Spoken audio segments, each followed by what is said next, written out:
Wala nang maraming paligoy-ligoy pa, diretso sa punto na. Maiksi lang ang komentaryo, pero diretso sa punto. Maraming kuro-kuro, may tiwali, may totoo. Dito, sa puntong diretso tayo. Punto, diretso.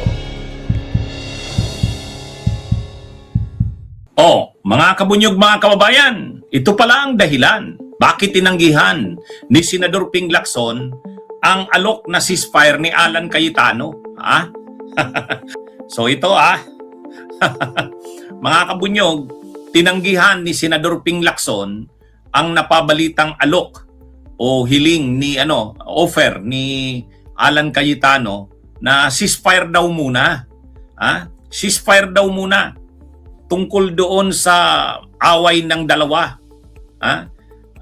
Tungkol sa itong hinahabol ni Senador Ping Lacson na pag-iimbestiga ng anomalya sa flood control sa Taguig, sa siyudad ng Taguig na baluarte ng mga Cayetano. Alam naman natin na talagang itong si Senador Ping Lacson, sinabi niya na talagang dadalhin niya sa logical conclusion. Tatapusin niya, sinimulan niya, tatapusin niya yung yung issue na yan. Ayon kay Senador Ping Lacson. Daw siya? Talagang ang kalalagyan daw ni Alan Cayetano ay ang Payatas, New Quezon City Jail. Doon daw ito nararapat. Kaya sisiguraduhin niya raw na yan ang patutunguhan ni Alan. Ay napapabalita na itong si Alan Cayetano ay humihiling daw ng ceasefire. Kasi talagang mainit mainit si Senador Ping Lacson. Pero tinanggihan ni Senador Ping Lacson. Ang paliwanag ni Senador Ping Lacson, ganito mga kabunyog. Wala daw siyang nakitang sincerity.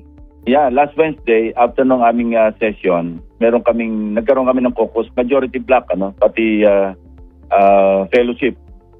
Diyan na bring up yung offer ng ceasefire. So tinanong ako, ang unang-unang tanong ko, sincere ba? May sinceridad ba? Ngayon, lumalabas na dahil sa pagkatanggi-tanggi niya, yun exactly yung tanong ko, sincero ba? May sincerity kaya? Ayan, sinagot niya na, walang sincerity. Kasi kung sincere siya, aminin niya, oo nga, talaga nag-offer ako kasi gusto ko magtrabaho na lang kami, etc., etc. Pero para itanggi niya, nasan yung sincerity? Wala daw siyang nakitang sinseridad. Napapabalita daw na humihingi ng ceasefire si Alan Cayetano, pero unang-una, hindi naman daw itong humihingi sa kanya ng ceasefire. Kung kani-kanino dinadaan. Kumbaga yung mga senador na malapit kay Lacson, mga senador ng mayorya, kinakausap yata ni Alan. Pinapaabutan yata ni Alan, napakasabihan naman si Senador Ping Lacson kung maaari, ceasefire muna. Kaya lang, ang sabi naman ni Senador Ping Lacson doon sa mga kaibigan niyang senador, na pinakiusapan yata o ginagamit ni Alan Cayetano. Ang sagot naman ni Senador Ping Lacson, sigurado ba kayo? Sincere ba siya? Sincero ba siya dyan sa hinihiling niya na yan na ceasefire? Yan ang tanong ni Senador Ping Lacson. Kasi wala daw siyang nakikitang sincerity. Mayabang pa rin daw si Cayetano Hindi mo daw makita na consistent ito na humihingi ng ceasefire. Kasi humihingi ito ng ceasefire ayon sa mga senador na nakikiusap kay Senador Ping Lacson. Pero hindi niya daw makita kay Cayetano, mayabang pa rin, dakdak pa rin daw ng dakdak, daldal pa rin daw ng daldal. Kaya sabi ni Senador Ping Lacson, paano mo naman pagbibigyan yan sa hiling na ganyan?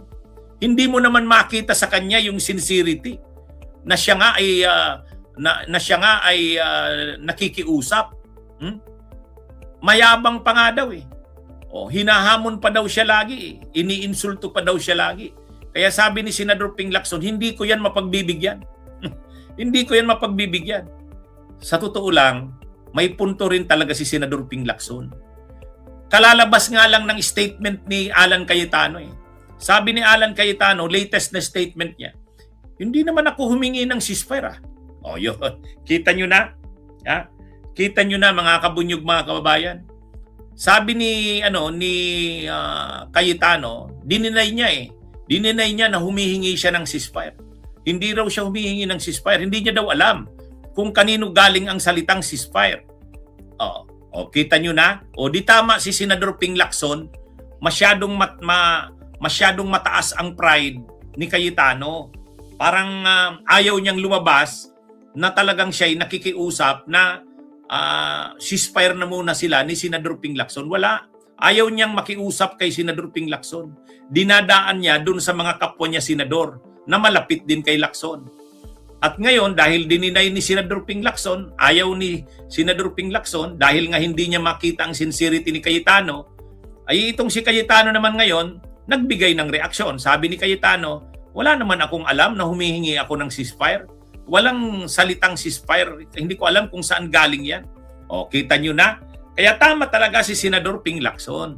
Mahirap paniwalaan itong si Cayetano. Ha? Masyadong mataas ang pride, mayabang. Ayaw tanggapin na siya'y nasusukol na ngayon. Ayaw tanggapin na malaking problema itong kinakaharap niya ngayon. Kaya sabi ni Senador Ping Lacson, wag na. Wala nang mga ceasefire. Tuloy na yan.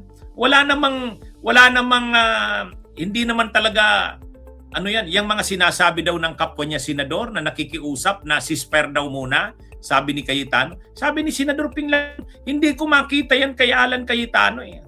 Sa yabang niyan, dakdak ng dakdak. Wala ka namang makita na parang siya'y nakikiusap. Wala.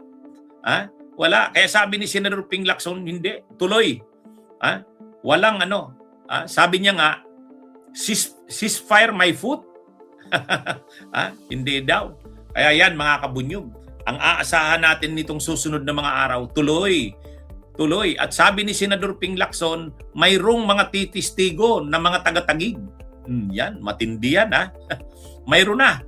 At saka sabi niya, pinakita niya na yung sample ng mga pictures na nagpapakita na talagang may ghost projects sa Taguig. Yun. Kaya ito mga kabunyog, mga kababayan, tinanggihan ni Senador Ping Lacson ang sinasabing alok ni Cayetano na ceasefire. Kasi sabi ni Senador Ping Lacson, hindi naman yan sincero. Hindi naman siya ang nakikiusap. Saka hindi mo naman makita sa kanyang mga kilos, sa kanyang mga sinasabi na siya nga'y sincero sa paghingi ng ceasefire. Kaya sabi ni Senador Ping Lacson, wag na. Walang ceasefire. Wala naman yan si Alan Cayetano. Napakayabang yan. Dakdak ng dakdak yan. Hindi mo papaniwalaan yan. Yung ceasefire niya na yan, hindi totoo yan. Yan mga kabunyog, mga kabayan. Magandang araw sa inyong lahat.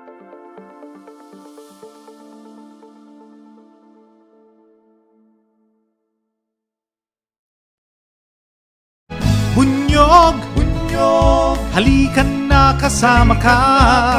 Bunyog, kapag buklod ay may pag-asa. Luzon, Visayas, Mindanao, isa ang pananaw. Sa bagong Pilipinas ang bunyog isisigaw. Bunyog,